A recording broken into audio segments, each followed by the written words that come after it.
Good afternoon. You are listening to Crow Voices 87.9 FM on the web, crowvoices.blogspot.com. We now go to bsnorrellblogspot.com for a story on the oversight hearing on the setting of standard domestic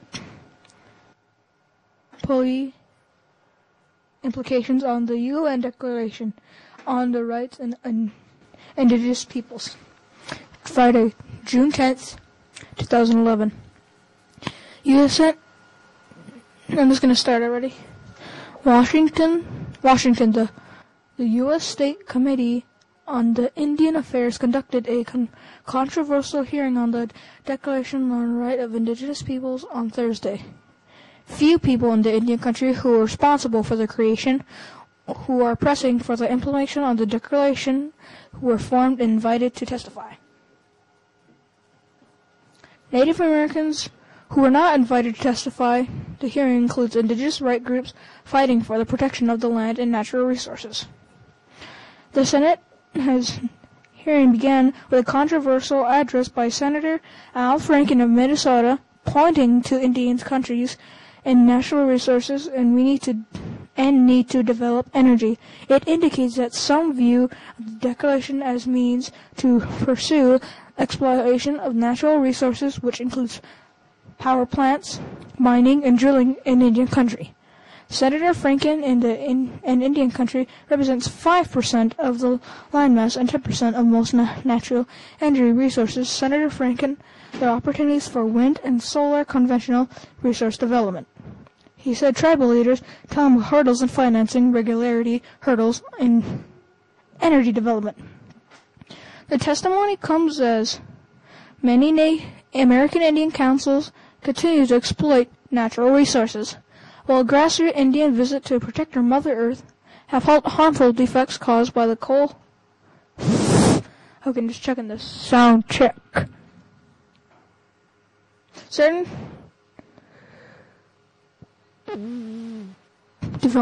testimony comes harmful effects caused by coal-fired power plants and coal mining and oil gas drilling. Indigenous grassroots people have pointed to the effect of Indian coal-fired power plants, the melting of the Arctic, and other global warming effects.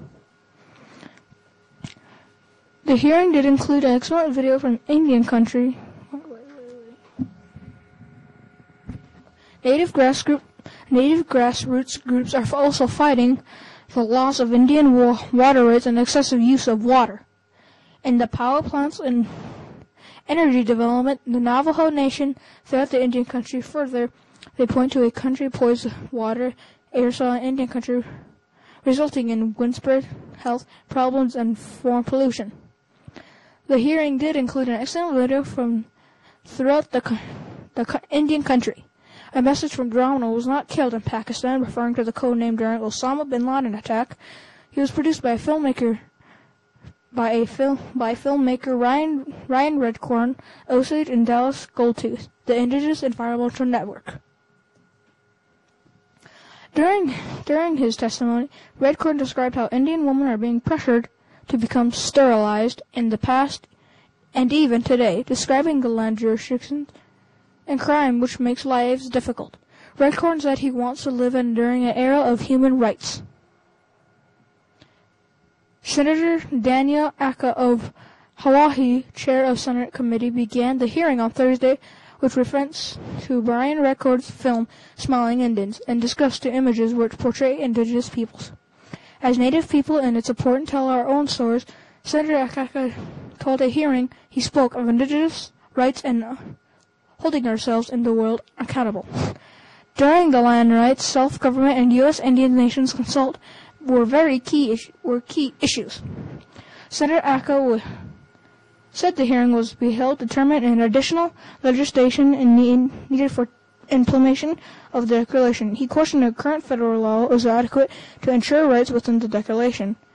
Aka strives as human rights leader globally. It is important to begin with human rights work here at home. Leadership must start here at home, he said.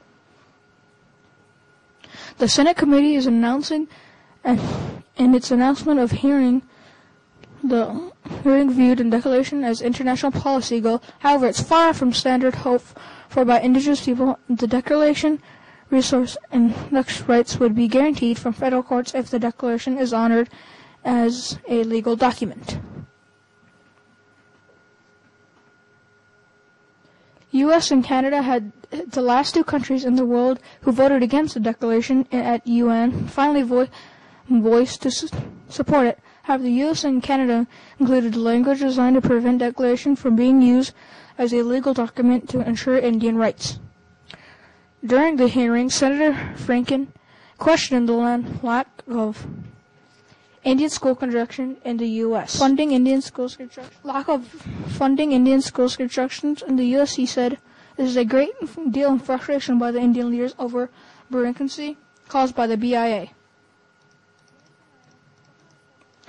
James Anaya, special reporter on the rights of indigenous peoples, testified on Thursday. Anaya said legislative bodies should be declaration as guide for action and direction. Although the declaration is true, is not itself a treaty,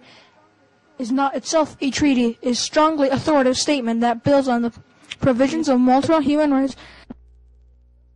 Were given 5 minutes to write an oral testimony and submitted a written testimony. As most governments hearings, a greater deal of self-congratulation and efforts a little too hard-hitting criticism. The written record will be open for a written testimony for 2 weeks for comments. Article is, you are listening to 87.9 FM on the web. We've been listening to BS Norwell blogspot.com for a story on the oversight hearing on the setting standard domestic policy implications of the UN Declaration on the Rights of Indigenous Peoples. Thank you for listening.